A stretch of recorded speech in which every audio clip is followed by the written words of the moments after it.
There's a truth most men will never admit out loud. Their lust is not driven by hunger, it's driven by hurt. What they call desire is often the echo of abandonment, replaying itself through the body. Every craving, every chase, every moment they feel in control between a woman's legs is usually the soul begging to feel safe for just a second. But safety never comes through stimulation. It comes through stillness. And that's the one thing most men are terrified of. You see, lust becomes a trauma response when a man's relationship with love was corrupted early, when affection was inconsistent, when validation was scarce, when his emotions were punished instead of nurtured. He learned that being wanted was the closest thing to being worthy, so he chases that same feeling through women, through attention, through the endless pursuit of conquest. It's not about sex, it's about being seen. It's about hearing the unspoken.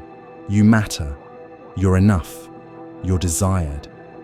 But every high is followed by emptiness. Every climax fades, and with it, the illusion that he's healed. The truth begins to surface in the silence after, when he looks at the ceiling, disconnected from the woman beside him, and realizes the void hasn't moved an inch. That's when it hits. All this chasing wasn't for pleasure. It was for proof. Proof that he still has power. Proof that he still has value. Proof that he's still a man.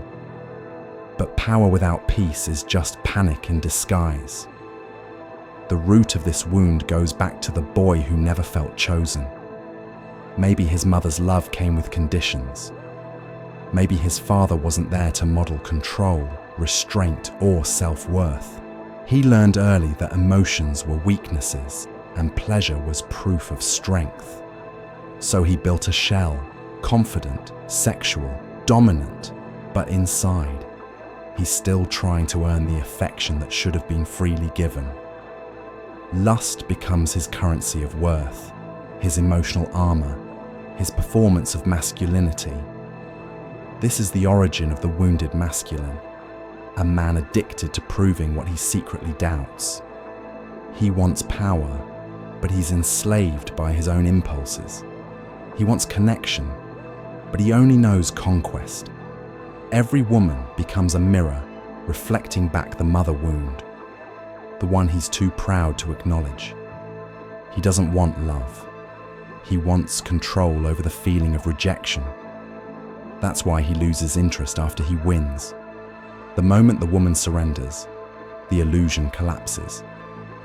Because deep down, what he wanted wasn't her. It was the chase that made him feel worthy. Modern culture feeds this cycle. It glorifies lust as liberation while silently weaponizing it against men. Porn becomes therapy. Hookup culture becomes identity. Validation becomes oxygen. He scrolls through illusions, filling his brain with artificial intimacy until he can't tell the difference between pleasure and pain. He becomes numb, trapped in a feedback loop of dopamine and denial. Every climax is a temporary escape from himself. And the deeper he goes, the more detached he becomes from what he truly needs: presence, direction, and discipline. The truth is, lust doesn't make him powerful. It exposes where he's powerless. Every man thinks he's the hunter, but in reality, he's being hunted by his own unhealed past. The women, the fantasies, the addictions, they're all sirens calling him back into the same shipwreck. And as long as he avoids stillness, he'll keep mistaking arousal for purpose. The masculine spirit wasn't meant to live in constant pursuit. It was meant to build, to protect, to channel. But when the masculine is wounded, he builds nothing. He just consumes. He doesn't realize that every woman he chases is a reflection of what he's missing within. He wants nurturing, yet fears vulnerability. He wants love, yet runs from intimacy. So he takes the shortcut. lust. It's easier to dominate than to open, easier to chase a fantasy than to heal a memory. But lust without consciousness becomes compulsion, the endless reaching for something he can't touch because it doesn't exist outside of him. So he numbs himself through pleasure, yet wonders why it never satisfies. Because satisfaction requires integration, and integration requires pain. Pain is the price of awareness, the moment he stops blaming women, society, or temptation, and admits that his lust is not rebellion. It's grief. It's the body remembering the love it never received. The masculine wound is not about sex. It's about separation. A separation from self, from purpose, from divine order. Until he faces that separation, he'll continue to call it desire. He'll keep sleeping with versions of his pain, mistaking them for passion. He'll keep conquering what he fears to connect with. And each time, the void will whisper louder, "This isn't freedom, it's flight." What if everything you chase is what's weakening you? What if pleasure isn't reward, but a trap? And what if desire itself was the enemy all along? Death of desire, the Stoic's path to cold clarity. This is not a guide. This is not self-help. This is war. Kill the need. Master the mind. Healing begins the moment a man stops running from his hunger and starts studying it.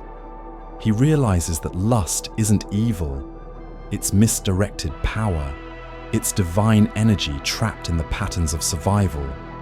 Once he understands that, he can begin the alchemy, not through shame, not through suppression, but through awareness, the highest form of strength a man can possess. Awareness forces him to look inward, to sit in the quiet after the craving and ask why.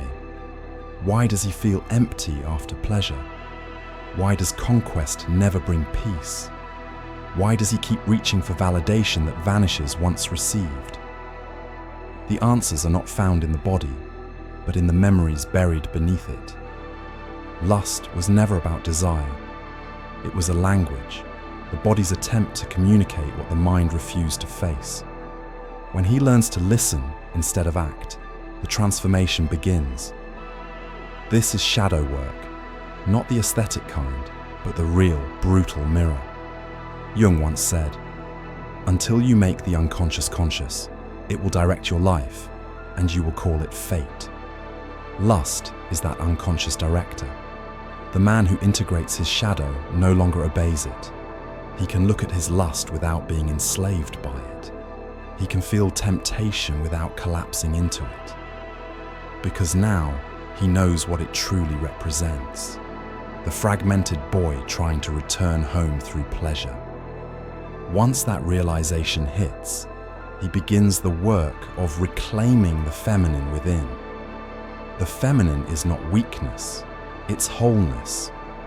The modern man has been taught to reject it, to bury sensitivity under performance. But emotional awareness is not the enemy of masculinity, it's its completion. The wounded masculine tries to dominate women because he fears his own emotional depth. The healed masculine learns to honor it.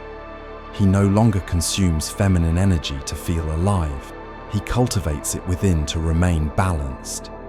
He begins to see women differently, no longer as trophies, distractions, or trophies of conquest, but as mirrors. Each encounter shows him where he stands within himself. A woman's allure no longer hypnotizes him because he recognizes that she can't give him what he refuses to give himself: peace, validation, wholeness. And ironically, the more he detaches from need, the more magnetic he becomes. Desire bends toward those who command their own. The next stage is transmutation, the art of redirecting sexual energy into creation. This is the discipline that ancient warriors, monks, and kings all understood. Retention, restraint, solitude, not as punishment, but purification. A man who learns to hold his seed learns to hold his power. That same energy that once fueled addiction now fuels vision. His lust becomes focus. His hunger becomes ambition. His body becomes an instrument of intention, not impulse. He starts to feel a shift in his aura, a quiet confidence that can't be faked. He's no longer reactive, he's responsive. The world no longer tempts him, it respects him. Because a man who conquers his lust conquers his lower self. And once a man conquers himself, nothing external can master him again. This process isn't instant. It's a war between the old self that craves chaos and the new self that craves clarity. Some days he'll relapse into old patterns, not sexually, but psychologically. The key is awareness without guilt, discipline without self-hatred. Healing isn't about perfection, it's about presence. Every time he pauses before acting on desire, he rewires his nervous system. Every moment of restraint is a spiritual repatterning, from reaction to reflection.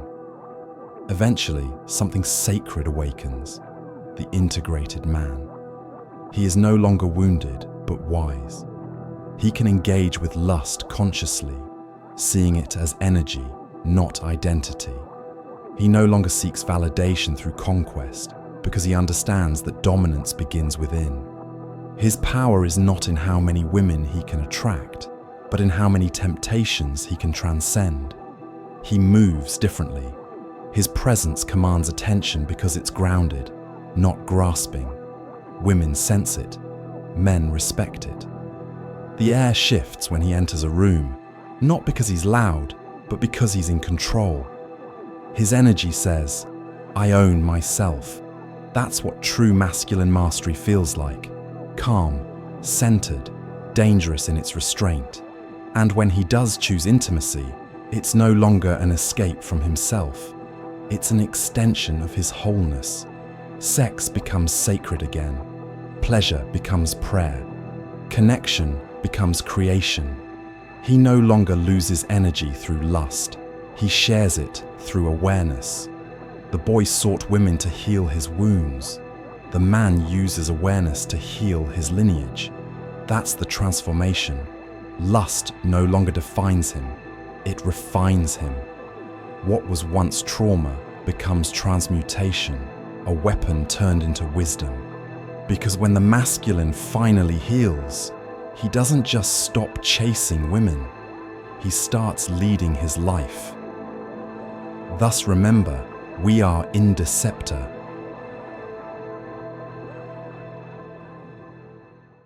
Becoming Indeceptor is the code they never wanted you to learn.